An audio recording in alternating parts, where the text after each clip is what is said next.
Laikipia County is a no-go zone area. Mwache kusumbua gavana Irongo afanye kazi yake hapa mashinani. Na kusumbua Mwangi Kionjori, Washira Karani na Sara Rekoreni. Wapewe nafasi wafanye kazi yao. Kwa sababu raia watawauliza kila mtu kazi ambayo ulifanya. Na mwisho kabisa, mapolisi wetu mjue sisi ni watu ya amani. Nyinyi mkaa mpige raundi, lakini hata hii watu ya Azimio inakaa maandamano wanafanya kimoyomoyo, wameogopa. There is no single nation that was built by people demonstrating, picketing, and acts of hooliganism in the streets. It will take a man or a woman to build up a vision. Ajili watoto wetu ndio kaunti yetu ya Laikipia iweze kuendelea.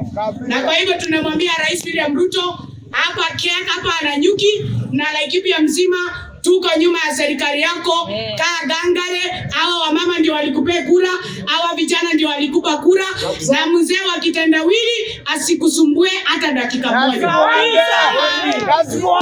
We are writing to Hague, we are writing to international community, you are calling upon embassies to help you. I want to ask the Azimio people, when last did you invite the church, the clergy, our men and women, our businesses, our industries?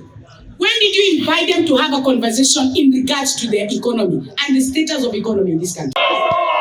As many as have seen your opinion, say aye.